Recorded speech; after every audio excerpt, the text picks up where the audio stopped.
What if the reason you feel out of place is not because something is wrong with you, but because you were never meant to belong?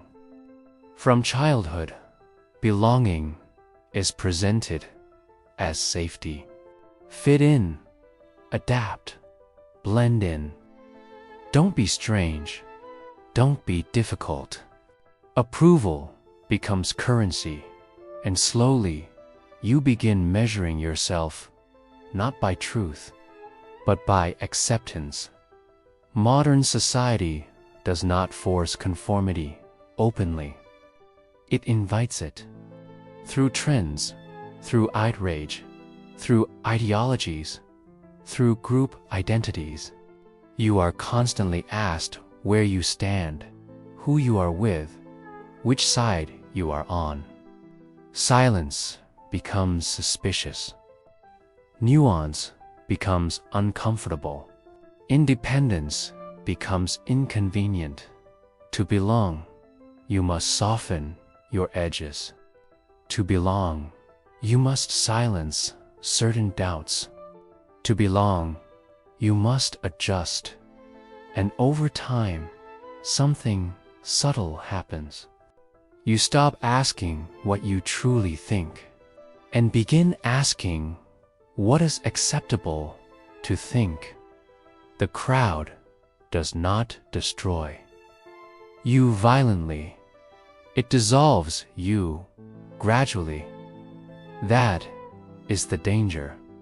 Long before algorithms and social platforms, Friedrich Nietzsche described what he called the free spirit.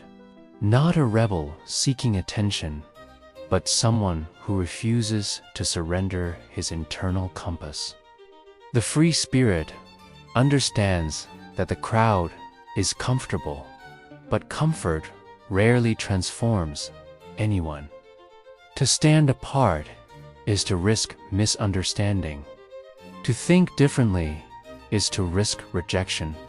But Nietzsche believed that growth demands friction, and friction rarely exists inside consensus. When you no longer depend on approval, you become internally anchored, and that anchor is strength. Years later, Carl Jung would describe individuation as the process of becoming whole. But individuation requires differentiation. You cannot discover who you are while constantly adjusting to who others expect you to be. To individuate is to confront your shadow, your contradictions, your hidden impulses. And that confrontation rarely happens in the noise of belonging. It happens in separation, not isolation from humanity, but distance from collective identity. Arthur Schopenhauer believed solitude was not weakness, but preservation. He observed that those who constantly seek company often do so to escape themselves. Noise protects you from self-examination, but solitude removes that protection. In silence, there is no applause, no rejection, no distraction, only thought, and thought, when uninterrupted, becomes clarity. Søren Kierkegaard warned that the crowd dilutes responsibility. In the crowd, accountability is shared. As an individual, it is personal. Standing apart means owning your beliefs without the shield of consensus. That position is uncomfortable, and comfort is exactly what the crowd offers in exchange for alignment. Decades later, Hannah Arendt observed that some of history's greatest harms were not driven by monsters, but by ordinary people who stopped thinking independently. Conformity replaces reflection. Alignment replaces examination. People choose belonging over understanding, not because they are malicious, but because they fear standing alone. So maybe the tension you feel, the subtle misalignment with dominant narratives, the quiet sense that you do not fully resonate with the collective rhythm, is not dysfunction. It might be differentiation. It might be growth. It might be the beginning of becoming an individual.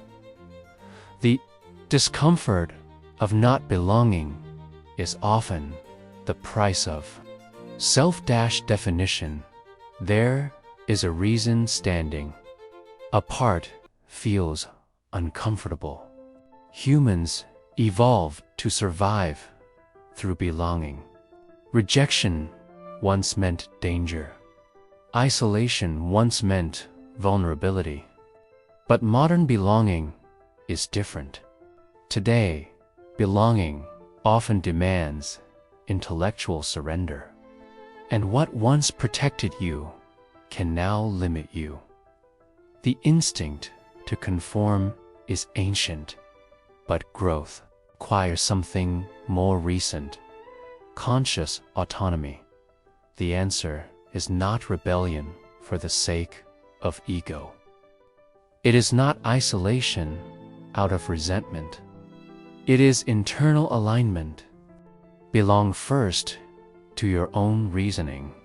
Practice holding opinions without immediate validation. Practice silence when pressured to react. Spend time alone without distraction. Allow thoughts to mature before displaying them publicly. Train the ability to withstand social friction, because friction builds psychological strength. If you cannot tolerate disagreement, you cannot tolerate growth. If you cannot tolerate solitude, you cannot tolerate depth. Belonging is comforting. Autonomy is powerful. And power rarely emerges from constant validation. The world rewards those who fit the mold. But transformation has always belonged to those willing to stand apart. Maybe you are not meant to belong. Maybe you are meant to think differently. Maybe you are meant to become.